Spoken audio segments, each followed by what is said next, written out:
우리 주님의 은혜와 평강이 넘치기를 빕니다.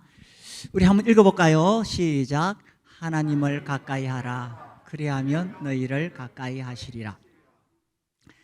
예, 우리 올해에 마가복음을 계속 하고 있습니다. 마가복음 1장 1절 하나님의 아들 예수 그리스도의 복음의 시작이라. 그래서 우리가 예수님께서 이 땅에 오셔서 어떤 일을 하셨는지 쭉 살펴봤습니다. 이제 오늘 15장을 전체를 살펴보려고 하는데, 이 15장이 예수님의 공생에 있어서 클라이막스죠. 가장 절정에 이른 부분이 15장인데, 이 15장 전체를 통해서 십자가에 담겨있는 3대 미스터리를 살펴보려고 합니다. 이제 우리 주님이 이제 마지막 십자가를 지시기 전에 겟세마네에서 기도하셨지요. 하나님 앞에 간절히 기도하시고, 그리고 잡히셔서 대제사장의 뜰에서 신문을 받으십니다. 거기서 주님께서 말씀하시죠. 내가 그니라. 대제사장이 네가 찬송 받으실 이의 아들 그리스도냐 물었을 때 우리 주님이 내가 그니라. 그렇죠. 우리 주님이 하나님 아들이라고 분명하게 자기의 정체를 밝히셨습니다. 뒤이어서 너희가 볼 것이다. 인자가 권능자의 우편에 앉은 것과 하늘 구름을 타고 오는 것을 너희가 보리라.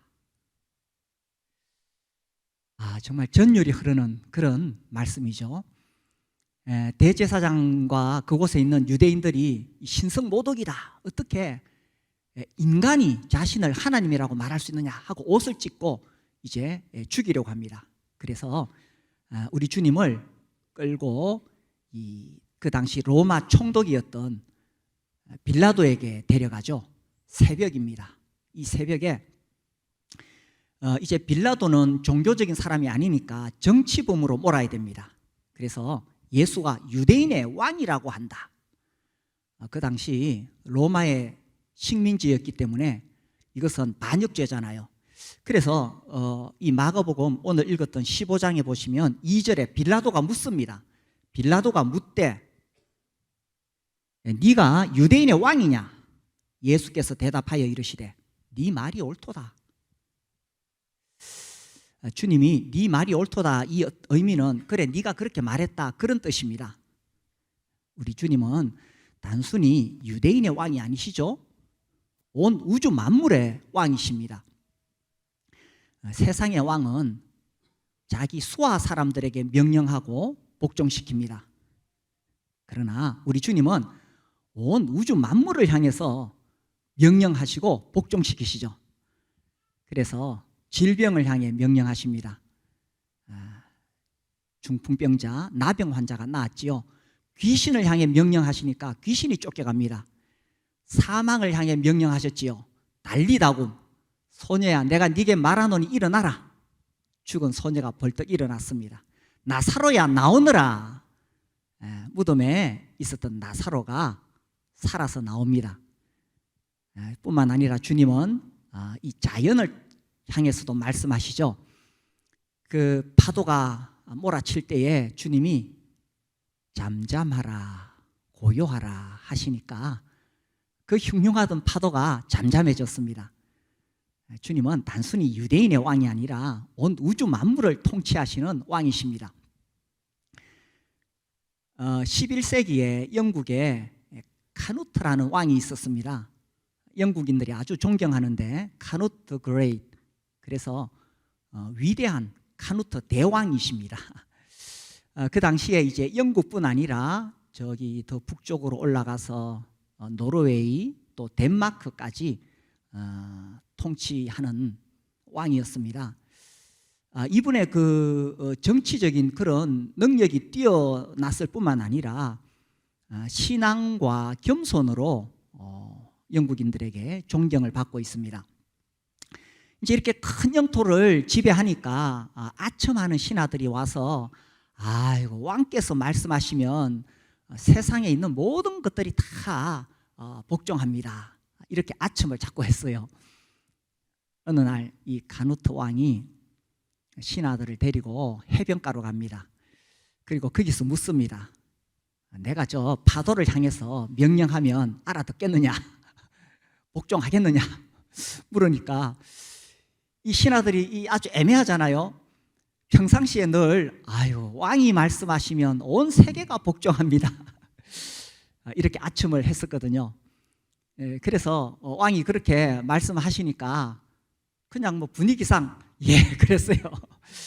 그래서 이제 이 가누트 왕이 해변가로 가서 파도야 멈추어라 이렇게 명령했습니다.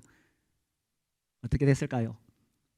저기서부터 파도가 밀려와서는 그냥 왕의 옷을 다 적셔버렸습니다. 그때 왕이 말하지요.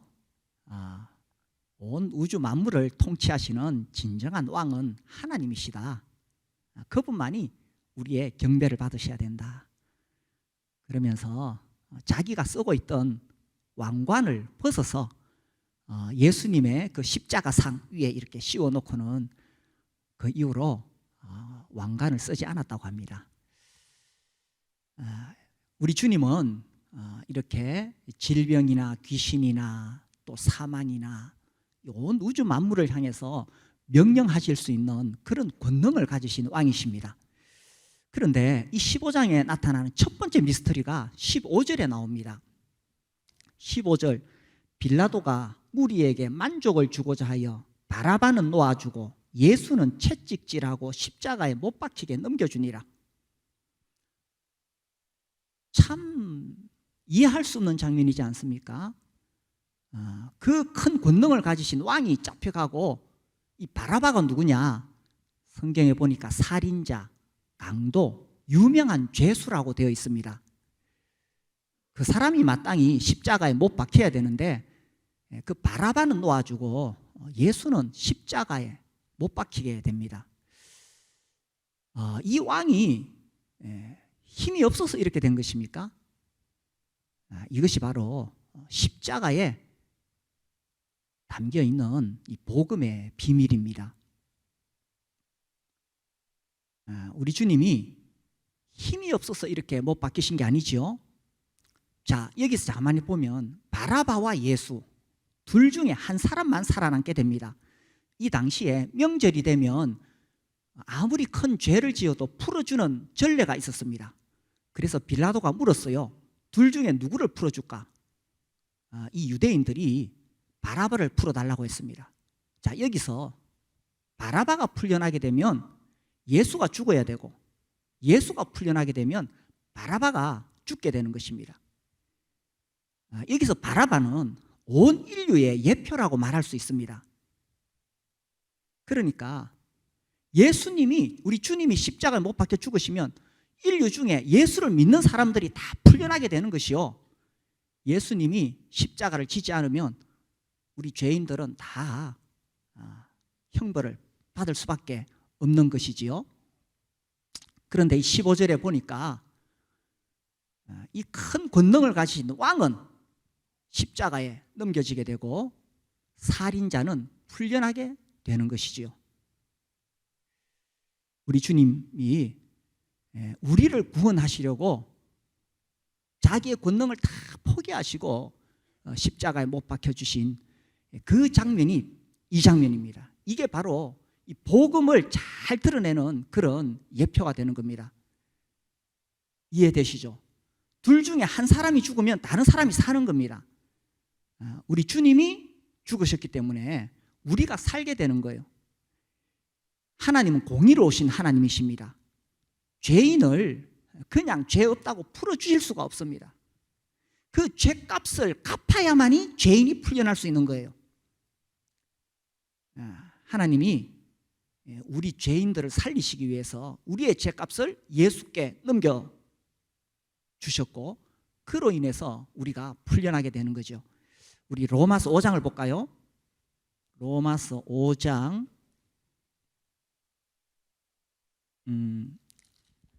6절에서 8절까지 말씀을 읽어보겠습니다. 로마서 5장 6절에서 8절 같이 읽읍시다. 시작. 우리가 아직 연약할 때에 기약대로 그리스도께서 경건하지 않은 자를 위하여 죽으셨도다. 의인을 위하여 죽는 자가 쉽지 않고 선인을 위하여 용감히 죽는 자가 혹 있거니와 우리가 아직 죄인 되었을 때에 그리스도께서 우리를 위하여 죽으심으로 하나님께서 우리에 대한 자기의 사랑을 확정하셨느니라. 우리가 아직 죄인 되었을 때, 바라바와 같은 살인자, 강도, 그런 죄인 되었을 때에 그리스도께서 우리를 위하여 죽으셨다는 것입니다. 자, 그리스도께서 죽으셔서 우리가 살아난 거예요. 바라바가 어느 날 보니까, 사람들이 보니까 그 살인자 강도 바라바가 도시를 활보하고 있어요. 물었습니다. 바라바, 어떻게 그 감옥에서 풀려났나? 어떻게 안 죽고 살아났나? 뇌물을 바쳤는가? 그동안에 어떤 업적이 있었는가? 선행이 있었는가? 공로가 있었는가? 있어요, 없어요? 바라바가 왜 살아났습니까? 예수께서 죽으셨기 때문에 바라바가 살아난 거예요. 똑같은 겁니다. 우리가 어떻게 구원을 받을 수가 있느냐? 예수께서 죽으셨기 때문에 우리가 구원을 받을 수가 있게 된 거죠. 그래서 우리를 구원하시기 위해서 왕께서 자기의 권능을 다 내려놓으신 것입니다. 그리고 어떻게 되셨느냐? 다시 마가복음 돌아가면요, 15장 16절 보면 군인들이 예수를 끌고 브라이드리온이라는 뜰 안으로 들어가서 온 군대를 모으고 예수에게 자색 옷을 입히고 가시관을 엮으시고, 자색 옷은 왕들이 입는 옷이지요. 예수님을 희롱하고 있는 겁니다. 그리고 왕이니까 왕관을 써야 되는데 가시로 관을 만들어서 우리 주님의 머리에 씌웠습니다. 그 가시가 머리에 박힐 때 머리에서 피가 흘러내렸겠죠. 18절 경례하여 이르되 유대인의 왕이여 평안할지어다 하고 갈대로 그의 머리를 치며 침을 뱉으며, 이 큰 권능을 가지신 왕을 갈대로 그냥 그 가시 박힌 그 머리를 치고 침을 뱉고 희롱하였습니다. 왕이 권능이 없어서 그랬습니까? 우리를 구원하시려고 왕이 자기의 권능을 다 내려놓으신 것입니다. 그래서 왕이 십자가에 넘겨지시고 죄수가 풀려난 것이, 이게 참 15장의 십자가에 담긴 미스터리입니다. 두 번째 미스터리는 31절에 나옵니다. 그와 같이 대제사장들도 서기관들과 함께 희롱하며 서로 말하되 그가 남은 구원하였으되 자기는 구원할 수 없도다. 이것이 미스터리 아닙니까? 우리 주님은 구원자이십니다. 그래서 수많은 사람들을 구원해 주셨지요. 중풍병자, 나병 환자를 구원해 주셨습니다. 그들을 깨끗하게 고쳐주시고 침상에서 일으키셨습니다. 귀신 들린 자도 우리 주님이 귀신을 쫓아내시고 구원해 주셨습니다. 죽은 사람도 우리 주님이 사망을 쫓아내시고 구원해 주셨죠. 우리 주님은 구원의 능력을 가지신 분이십니다. 그런데 막상 자기는 십자가에 못 박혔는데 자기를 구원하지는 못했다는 것입니다. 이 미스터리 아닙니까? 사람들이 예수를 희롱하고 놀린 다음에 이제 끌고 십자가로 가지요. 그 앞에 조금 더 앞에 보시면요, 25절에 때가 제3시가 되어 십자가에 못 박으니라. 오전 9시에 우리 주님을 십자가에 못 박았습니다. 제가 처음에 이 성경을 읽으면서 이게 아주 좀 의아했습니다. 우리 주님이 십자가에 못 박히신 것이 사실은 이 복음의 가장 큰 핵심이잖아요. 그러면 여기에 대해서 뭔가 조금 더 설명이 있어야 되지 않습니까? 어떻게 십자가에 못 박히셨는지. 그런데 아주 단순하게 못 박히셨다, 이렇게만 설명이 되어 있습니다. 마가복음뿐만 아니라 다른 사복음서가 모두 아주 단순하게 그렇게 기록했습니다. 어쩌면은 이 복음서 기자들이 이 이제 그 주님의 그 십자가 장면을 이렇게 기록하다가 그 십자가에 못 박으니라 이거를 쓸 때는 숨이 막히지 않았을까요? 그런데 그냥 단순하게 딱 적고 지나가 버려요. 그러다 제가 나중에 어떤 책을 보니까 왜 이렇게 했느냐, 사람들이 쓸데없는 상상하지 못하도록 그 가장 중요한 순간 그냥 단순하게 십자가에 못 박으니라 이렇게만 기록했다. 제가 그걸 보면서 정말 그랬겠구나, 그렇게 동의가 됩니다.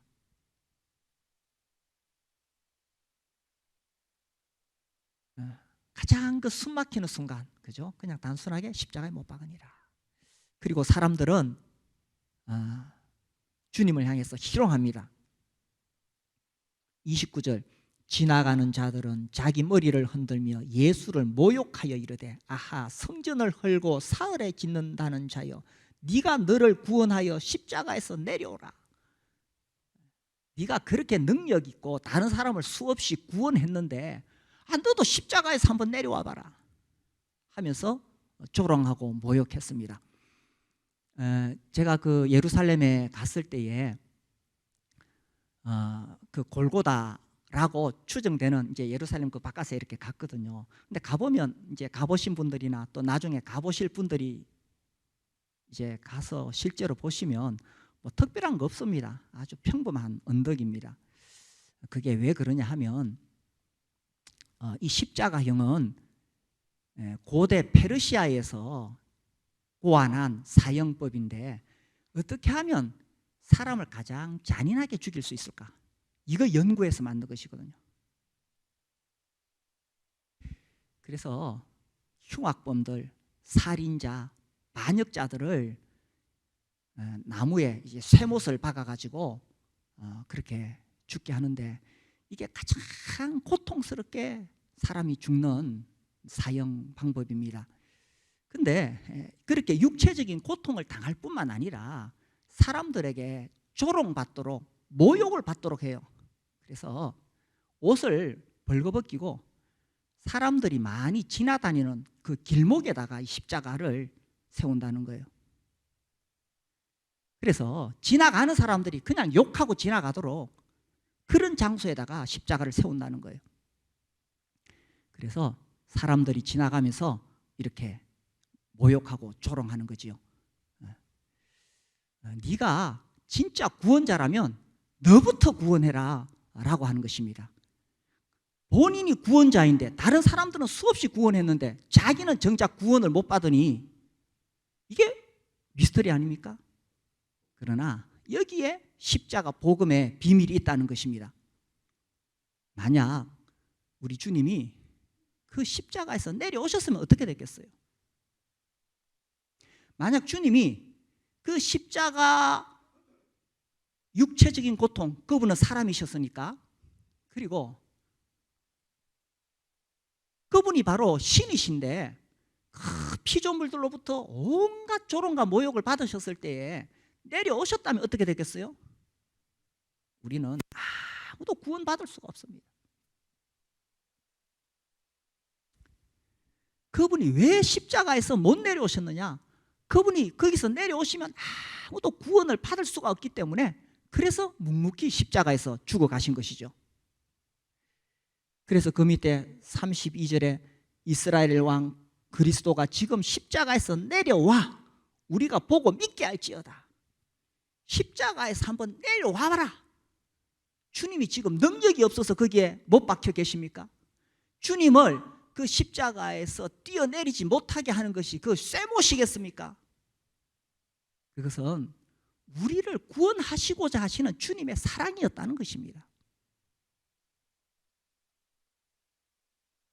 쇠못이 주님을 십자가에 매달아 둔 것이 아니라 우리 죄인들을 구원하시려고 하는 그 주님의 사랑이셨다는 거죠. 하나님은 공의로우신 하나님이십니다. 우리를 그냥 죄 없다고 용서해 주실 수가 없습니다. 이 죄값을 대신해서 갚아야 돼요. 그래서 여호와께서는 우리 모두의 죄악을 그에게 담당시키셨도다. 친히 나무에 달려 그 몸으로 우리 죄를 담당하셨으니, 우리 주님이 친히 나무에 달려 그 몸으로 우리 죄를 담당해 주셨습니다. 이 우리 안에 누가 들어갑니까? 바로 저가 들어갑니다. 정인택의 죄를 담당하셨으니. 그리고 여기 계신 분들, 예수님을 믿는 모든 사람들의 죄를 다 담당해 주신 것이지요.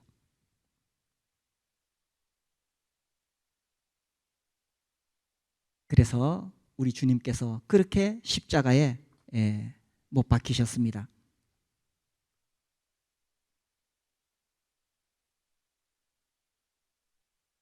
그래서 우리는 이 예수를 믿음으로 의롭다 하심을 받을 수가 있습니다. 예수께서 십자가에서 우리 죄를 담당하시고 그 피로 우리 모든 죄를 다 씻어 주셨기 때문에 우리가 예수님을 단순히 믿음으로, 자, 바라바가 어떻게 풀려났나? 사람들이 물어보니까 이 바라바가 뭐 선행을 했는가? 공로를 쌓았는가? 전혀 없지요. 둘 중 하나였습니다. 예수께서 죽으시면 바라바는 풀려나는 거예요. 예수께서 풀려나셨다면 바라바가 살 수가 없었겠지요. 똑같습니다. 우리도 예수께서 십자가에 못 박히셨기 때문에 우리가 죄 사함을 받고 의롭다 하심을 얻고 하나님의 자녀가 되어서 천국에 갈 수가 있게 된 것입니다. 우리의 어떤 선행이나 공로로 천국 가는 것이 아니지요. 구원자이신 그분이 자기를 구원하지 않으시고 우리의 죄값을 다 감당해 주셨기 때문입니다. 우리가 단순히 예수를 믿음으로, 이신칭의 믿음으로 구원을 받는 것입니다.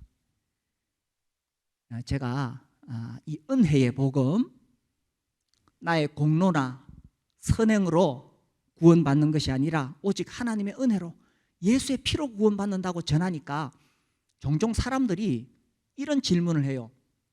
아니, 그렇다면 뭐 그냥 내 마음대로 살아도 예수 믿기만 하면 천국 가는 거냐? 뭐 그럼 마음대로 죄 짓고 살아도 되겠네. 이것은요, 진짜로 십자가 복음이 무엇인지를 조금도 몰라서 하는 소리예요. 구원받은 사람은 절대로 그렇게 말하지 않습니다. 예수께서 내 죄 때문에 어떻게 죽으셨는데 이제 내가 내 마음대로 죄 짓고 살 수 있다는 이야기입니까? 우리 주님이 어떤 고통을 통해서 십자가에서 나를 구원해 주셨는데 그럼 내 마음대로 살 수 있다는 이야기입니까? 18세기에 미국의 그 이제 이렇게 개척 시대, 그 시대에 데이빗 브레이너드라고 아주 영적인 거인이 계십니다. 조나단 에드워즈의 사위가 되죠. 제가 청년 때 데이빗 브레이너드의 생애와 일기, 생애 일기인가? 생애와 일기, 그 책을 보면서 정말 이게 말로 표현할 수가 없는 거예요. 아니, 어떻게 이렇게 살 수가 있을까? 이분은 늘 주님 가운데 살았고 늘 십자가 안에서 살았던 분이에요. 이제 이분의 고백에 보면은 나는 절대로 예수님을 십자가에 못 박히신 그분을 떠나지 않았다. 그러면서 나의 사람들이, 이분이 이제 그 인디안들에게 복음을 전했는데, 나의 사람들이 그리스도의 십자가에 못 박히신 그분의 위대한 복음에 사로잡히는 것을 보았을 때 그들에게 도덕을 가르칠 필요가 없었다. 복음을 전해서 인디안들이 예수를 믿고 그 예수 그리스도와 그 이 위대한 십자가 복음에 사로잡혔을 때에 인디안 여러분들 도둑질하면 안 됩니다. 싸우면 안 됩니다. 이런 거 가르칠 필요가 없었다는 거예요.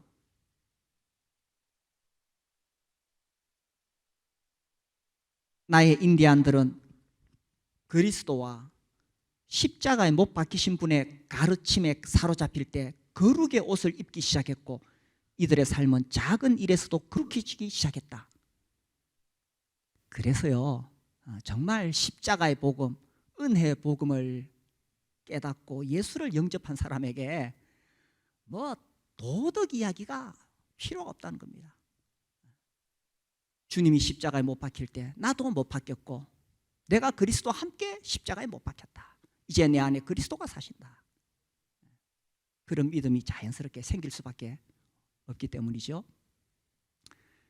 자, 여기 계신 분들 중에 아직까지 예수님을 내 마음의 진정한 구주로 영접하지 못하신 분이 계시다면 이 시간 정말 예수님을 영접하실 수 있게 되기를 바랍니다. 요한복음 1장 12절, 영접하는 자, 예수님을 내 마음속에 모시는 자, 곧 그 이름을 믿는 자들에게는 하나님의 자녀가 되는 권세를 주셨으니, 우리 주님 왕이시지만 왕의 권능을 다 내려놓고 우리 죄를 위해 대신 죽으셨습니다. 그분 구원자이시지만 막상 자기가 십자가에 못 박혔을 때는 자신을 구원하지 않았습니다. 왜? 우리를 구원하시려고. 그분이 십자가에서 내려오시면 완전한 대속이 이루어질 수가 없는 거예요. 그래서 우리를 구원하시려고 구원자의 능력을 다 내려놓으신 그 예수님을 내 영혼의 구원자로 모셔드리면 하나님의 자녀가 될 수가 있습니다. 그래서 천국에 가실 수가 있습니다. 자, 세 번째 미스터리, 31절을 보겠습니다. 세 번째 미스터리 39절입니다. 39절. 예수를 향하여 섰던 백부장이 그렇게 숨지심을 보고 이르되 이 사람은 진실로 하나님의 아들이었도다 하더라. 우리 주님의 죽으심은 다른 십자가 사형수와 달랐습니다. 특별했습니다. 보통 십자가에서 못 박혀서 죽어갈 때에 이 사형수들이 얼마나 고통스럽겠어요. 이게 막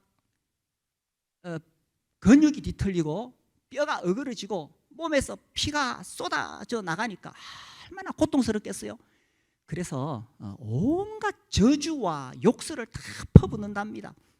막 온갖 저주, 막 욕설, 그렇게 하다가 서서히 힘이 빠져서 나중에는 그냥 숨 쉴 힘이 없어서 그렇게 질식사한다고 합니다.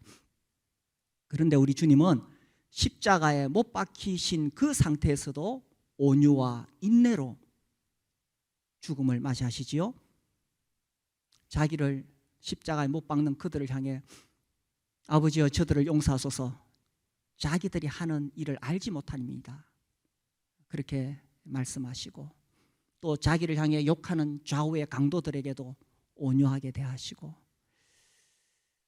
특히 여기 이 37절에 보면 예수께서 큰 소리를 지르시고 숨지시니라, 이게 십자가에서는 이루어질 수가 없대요. 마지막에 힘이 빠져서 죽는데 우리 주님은 큰 소리를 지르셨거든요. 이것은 우리 주님이 스스로 숨을 거두셨다는 것을 나타내고 있습니다. 주님 스스로 숨을 거두신 거죠. 우리 주님이 십자가에 죽으신 것은 힘이 없어서가 아닙니다. 요한복음 10장에 나는 양들을 위하여 목숨을 버리노라 말씀하셨고, 그 밑에 보면은 이를 내게서 빼앗는 자가 있는 것이 아니라 내가 스스로 버리노라 이렇게 말씀하셨습니다. 그래서 주님이 힘이 없어서 죽으신 것이 아니라, 그 사람들에게, 로마 군병들에게 붙잡혀서 죽으신 것이 아니라 주님이 스스로 자기 목숨을 버리신 거죠. 마지막 숨을 거두실 때도 주님 스스로 숨을 거두셨습니다. 자, 이런 장면을 보고 이 백부장, 그러니까 그 사형을 책임지던 로마 군대의 장교지요, 이 사람이 큰 감동을 받았습니다. 그래서 이 39절 이야기를 했어요. 그런데 사실 39절을 가만히 보면 이 문장 자체는 모순입니다. 이 문장이 바로 되려면 이렇게 돼야 돼요. 예수를 향하여 섰던 백부장이 그렇게 숨지심을 보고 이르되 이 사람은 진실로 하나님 아들이 아니었도다 이렇게 돼야 됩니다. 하나님의 아들이 죽을 수가 있겠어요? 그러니까 그가 죽었다면 그는 하나님의 아들이 아니었도다 이렇게 돼야 이 문장이 맞는 거예요. 그렇죠? 그가 하나님의 아들이었다면 숨질 수가 없고 그가 숨졌다면 그는 하나님의 아들이 아니었도다. 이렇게 나와야 됩니다. 그러나 이게 미스터리가 된다는 거예요. 어떻게 하나님 아들이 죽을 수가 있느냐는 거죠. 영원하신 하나님의 아들이 어떻게 숨질 수가 있느냐는 거죠. 이게 세 번째 미스터리입니다. 여기서 또 우리가 생각할 수 있는 것은 예수께서 진실로 하나님의 아들이었다면 그 아버지이신 하나님은 도대체 뭐 하고 있느냐는 겁니다.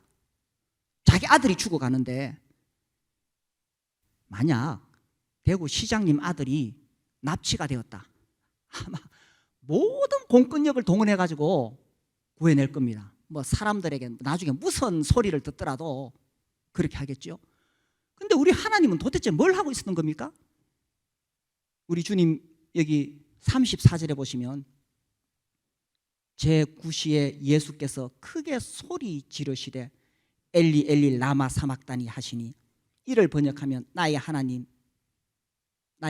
어찌하여 나를 버리셨나이까 하는 뜻이라.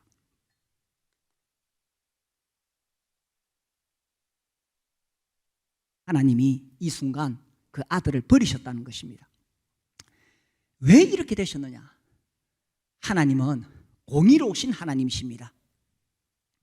자, 이 순간 예수님이 십자가에 못 박히신 이 순간에는 아버지와 아들의 관계가 단절이 됩니다. 다만 심판자와 대속자, 우리 죄를 대신 갚으시는 대속자의 관계가 될 뿐입니다. 만약 이때에 아버지 하나님이 자기 아들이라고 좀 봐주시면 어떻게 되겠어요? 우리의 죄가 완전하게 갚아질 수가 없는 거예요. 이 순간만큼은 하나님이 조금도 개입하실 수가 없습니다. 철저하게 그 십자가의 고통을 다 당하면서 죽으셔야만 우리의 죄값이 지불되기 때문에 하나님이 조금도 개입하실 수가 없습니다. 그래야만 우리의 죄값이 완전히 갚아지기 때문이죠. 우리의 죄가 깨끗이 씻어지기 때문이죠. 저는 이번에 이 말씀을 읽으면서 또 이런 생각이 들었습니다. 우리가 살다가 극심한 고난을 당할 때에 우리의 진정한 위로와 소망이 되시는 분은 하나님이시잖아요. 우리가 정말 어렵고 너무너무 힘들 때는 하나님을 간절히 찾고 하나님을 붙잡게 됩니다. 그런데 우리 주님은 가장 고통스러운 그 십자가 위에서는 하나님을 붙잡을 수가 없었습니다. 하나님으로부터 버림을 당하셔야 했다는 거죠. 철저하게 우리 주님 홀로 그 십자가의 모든 고통을 다 담당하셔야 됐습니다. 왜? 그래야만 내 악하고 더러운 죄가 다 씻어지니까. 하나도 남김없이 내 죄가 깨끗하게 되니까. 그래서 주님 홀로 당하셨고 그 하나님의 그 의미로우신 심판이, 그 공의로우신 심판이 완전하게 십자가에서 이루어졌다는 표시가 있습니다. 그게 바로 38절입니다. 이에 성소 휘장이 위로부터 아래까지 찢어져 둘이 되니라. 그 유대 역사가 요세푸스에 의하면 이 성소 휘장이 그 외벽에 있는 성소 휘장이 있고 또 그 안쪽에 지성소와 성소를 가로막는 그런 또 성소 휘장이 있습니다. 근데 어느 것이 찢어졌는지는 뭐 성경에서 명확하게 안 나옵니다. 근데 중요한 것은 이 성소 휘장이 얇은 커튼이 아니었다는 것입니다. 이 외벽에 있는 것도 거의 뭐 높이가 한 뭐 25m 정도 되고 이 두께가 2.5cm, 아주 두꺼운 천이죠. 이게 황소 2마리가 양쪽에서 끌어도 찢어지지 않습니다.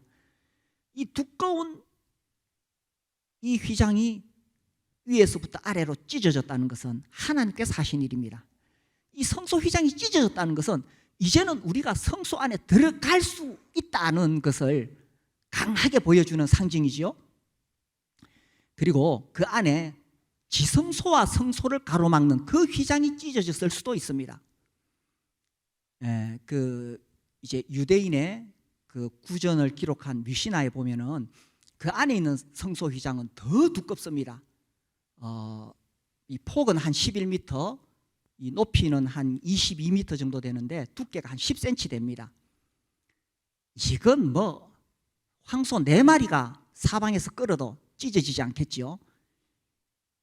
이거를 이제 이 달대에 정결탕에 담겼다가 그 달대에는 300명의 제사장들이 동원되어야 한다고 합니다. 아주 두꺼운 그런 휘장이죠. 이 성소와 지성소를 이 휘장이 가로막고 있습니다. 그래서 사람들이 감히 그 지성소 안에 들어갈 수 없습니다. 1년에 한 차례 대제사장이 피를 가지고, 제물의 피를 가지고 그 지성소 안에 들어갈 수가 있습니다. 이 지성소는 하나님의 임재를 상징하는 곳이지요. 그러니 죄인들이 어떻게 거룩하신 하나님께 나아갈 수가 있겠어요? 그런데 이제 이 성소 휘장이 위에서부터 아래로 찢어졌다는 것은 하나님께서 위에서부터 아래로 찢어지고 이제 우리 죄인들을 받아주시겠다는 것입니다. 이것이 히브리서 10장에 나오지요. 히브리서 10장 우리가 19절을 볼까요?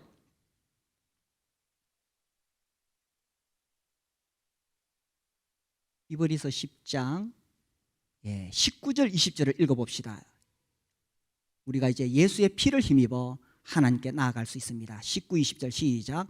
그러므로 형제들아 우리가 예수의 피를 힘입어 성소에 들어갈 담력을 얻었나니 그 길은 우리를 위하여 휘장 가운데로 열어놓으신 새로운 살 길이요 휘장은 곧 그의 육체니라. 여기서 성소는 지성소를 말합니다. 이제는 우리가 어떻게 그 지성소에 들어갈 수 있는, 하나님을, 거룩하신 하나님을 만날 수 있는 자격이 있느냐? 그것은 우리 주님의 육체가 되신 그 휘장이 찢어졌기 때문에 예수의 피를 힘입어 이제는 우리가 거룩하신 하나님을 직접 만날 수가 있다는 것이지요. 그래서 이제 하나님과 우리 사이를 가로막고 있던 그 지성소가, 그 휘장이 찢어졌습니다.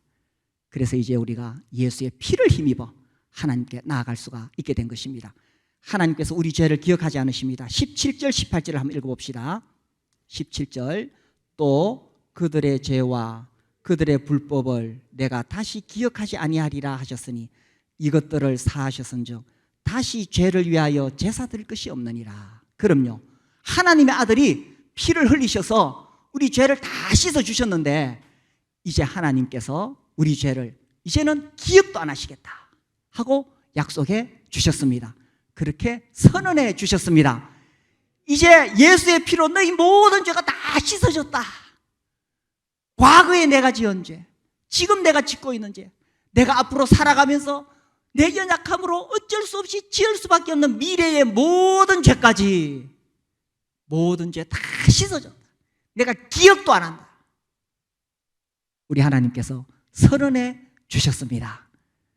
그래서 이제 누구든지 우리가 예수님을 영접하고 예수의 피를 힘입으면 죄 사함 받고 하나님 앞에 의롭다 하심을 얻을 수가 있습니다.